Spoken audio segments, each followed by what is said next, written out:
We are back for another episode of Thursday Coffee. It is actually Friday, the 18th, and the NBA playoffs start tomorrow. Everybody, thank you for tuning in. This has been a special show. Keep watching the podcast, keep subscribing, keep recommending me to your friends, watching the TikToks, all of that stuff. I appreciate you guys. Love, love, love the support, love the engagement. Keep it up. Today, we have a few things to talk about, mostly NBA, and then also the NFL draft is coming up next week. So, we're going to touch a little bit on the NFL draft, kind of just the biggest storylines. And then we're also going to go live and we're going to talk about the NFL draft with you guys on the first Eddielinks live stream. So, tune in with me on Eddielinks live stream. This is going to be this Sunday at 12 p.m. Sunday the 20th at 12 p.m. Eddielinks live stream. Let's go, baby.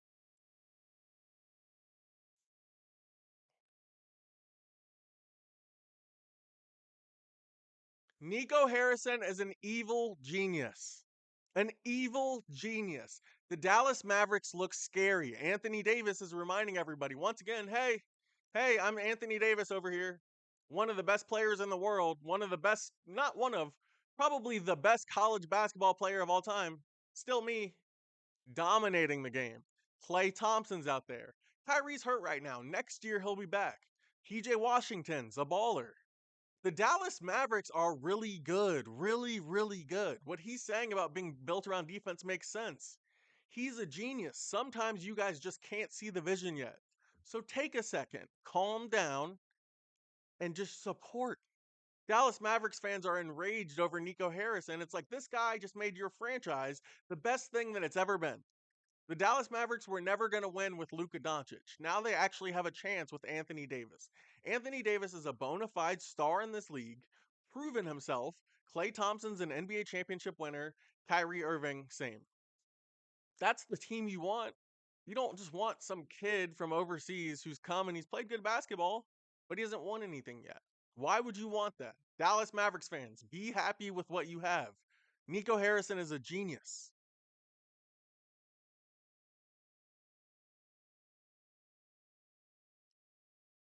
The Los Angeles Lakers have no opportunity to win a championship this year. I made a post earlier saying that they have no role players, and people were commenting saying, "What about Jared Vanderbilt? What about Jared Vanderbilt?" I went to school with Jared Vanderbilt. At the University of Kentucky, he can't shoot, he can't score. It's like all he is a defender and a raw athlete. All Jared Vanderbilt has ever been is a raw athlete.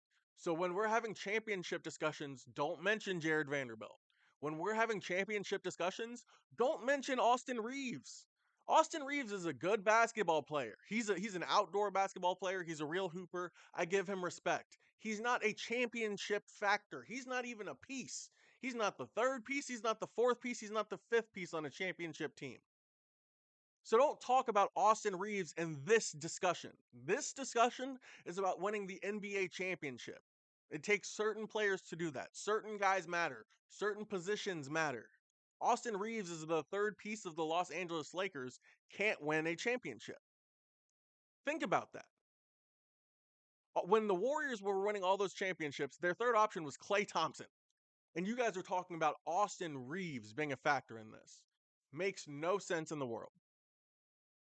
Think about even the Denver Nuggets. When the Nuggets were winning the championships, their third option, Michael Porter Jr., way better than Austin Reaves. Every team's third option that wins championships is better than what Austin Reaves is. It's just not realistic. This is a forced narrative.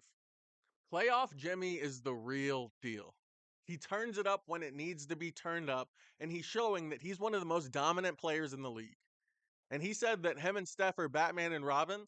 Honestly, to me, sometimes Jimmy can be Batman. Steph can be Robin. Jimmy Butler is a dog. He's one of the best players in the league, and he shows it. At Miami, that wasn't the right fit. That wasn't the right system. The Warriors have a way of letting their players find their way on the team and just make the best out of it. That's what Jimmy Butler's doing. So when the Warriors win another championship this year, I want everybody to come back to my page and say, "Hey, Lynx, you called it. Lynx, you told us that the Warriors were going to win a championship." Steve Kerr abandoned Jonathan Kuminga. I don't know what happened. I don't know if there was an event, But Jonathan Kuminga hasn't been sitting on the Warriors bench. He's been spending a lot of time in the tunnel away from the rest of the team, which is like creating seats on the bench theoretically. But it's like he knows that he's out of the rotation. He is well aware that he's not going to be called to be put into the game. So it's like, what happened to Jonathan Kuminga? Was there an altercation that happened out of practice? Because at one point he was supposed to be a star for the Warriors. And while I understand that he's not a star and he's been in the league for 5 years now, he still should be getting playing time in the playoffs. Like we have Guy Santos coming in the game, Quentin Post. We don't have 1 minute for Jonathan Kuminga. Seems like something off the court happened. If I had to guess, I'm saying that something off the court happened because this is just kind of weird. But realistically, the Warriors weren't winning with Jonathan Kuminga. When they got Jimmy Butler, they were great. Kuminga came back and he was a piece they were trying to fit in, and it just never really worked. That's when the Warriors started losing games, is when they put Kuminga in the rotation. So maybe Steve Kerr is just getting rid of Kuminga now because he's just looking back at the data and the statistics and saying, "Hey, this guy isn't doing good for our team." Kuminga doesn't really fit in the Warriors offense. The Warriors offense is all high IQ, backdoors, getting around screens, shooting threes. Kuminga can't shoot threes. He's not high IQ. It's like, and you can't go backdoor every single time if they know that's what you're going to do. So it's like Kuminga just doesn't fit in the Warriors system, and I think that they're going to probably try to sign and trade him next year. The Warriors missing the playoffs was the best thing that could have happened to them. They went and they got in the play-in and they won that game, and now they're matched up with the Rockets. But it's not about the Rockets. The side of the Western Conference that the Warriors are on now, next round they'll probably play either the Lakers or the T-Wolves, two teams that the Warriors absolutely dominate. But even better, the Warriors avoided the Denver Nuggets, the Los Angeles Clippers,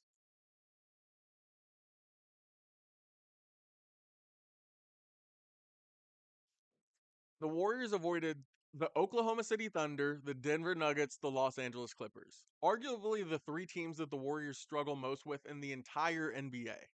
So the fact that they're in this situation against the Rockets, if they can beat the Rockets, they're going all the way to the NBA Finals. Gun Morant is bad for the NBA. It's funny that Ja is defiant and that that's just his personality. But just put it in perspective. You can't sponsor that guy. You can't put that guy on a stage. You can't put him in front of a microphone. Because what is Ja Morant going to say? Is he going to throw another grenade? Is he going to air out an assault rifle on everybody on camera? Because him defying the rules is fine. But defying the rules when it's a gun or a weapon and doing it over and over and over after they tell you to stop is ridiculous. It's like Ja Morant is a gun addict. He is a defying the rules addict. So it's like, stop putting this guy on TV. Let's just stop giving Ja Morant post-game interviews. Stop talking about him on ESPN. Ja Morant needs to just be pushed to the side. Until he wants to act right, push Ja Morant to the side. There's no market for Nico. They're saying that Nico's going to go to UCLA now for less than he made last year at Tennessee. This is what greed is called. Greed cost this man million. He was trying to get 4 million. He ended up getting 1.75. Cost him technically $250,000, but it also cost him millions because no other program wants this kid. No NFL team's going to want a quarterback who holds a program hostage. So it's like whatever Nico's doing or whatever his dad's telling him to do, this is the worst parenting mistake that we've ever seen. This is way worse than LeVar Ball. You guys were saying LeVar Ball was a bad parent.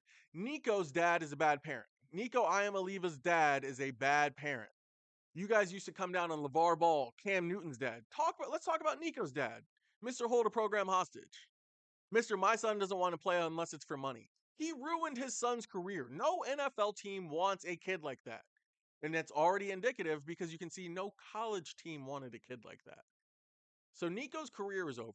You can't put a selfish quarterback at the head of your team at any level. That's what he's known for now, thanks to his dad. The Boston Celtics don't have a chance in the playoffs, and the only reason why is Jason Tatum.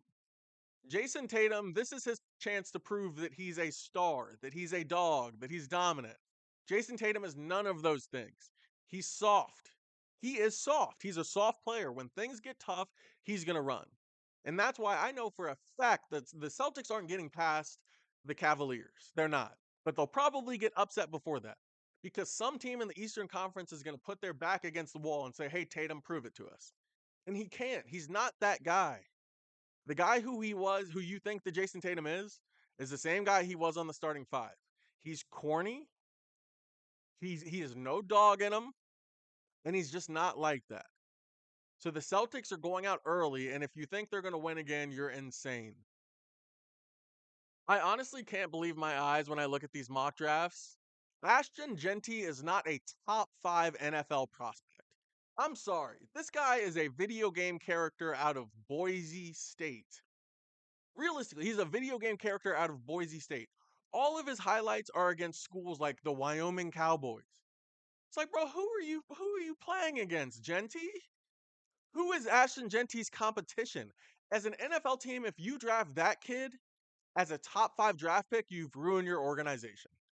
He's never seen one player like anybody on your NFL roster.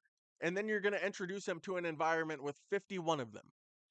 He is going to fold immediately. He has literally never seen anything like what an NFL locker room would be. When Jeanty played Penn State, he pissed down his leg. They boxed him up and they said, Jeanty, you can't do that stuff you were doing against those little boys. You realize that, right? They said, Jeanty, you can't do that, little man. When Jeanty played against Penn State, all of the stuff that he had done prior in the season went out the window because you saw him look human. He looked easily tackleable. Now think about this. The NFL is the best players on every team to ever play ever. And you think Ashton Jeanty is going to shake them? Ashton Jeanty is going to be somebody's backup running back by week 2. He's not going to even start in the NFL. Everybody, thank you for tuning in. This was an awesome episode. Like I said, Eddielinks is going to be live this Sunday at noon Central Time. Noon Central, Eddielinks is going to be live. Please tap in. Love you guys.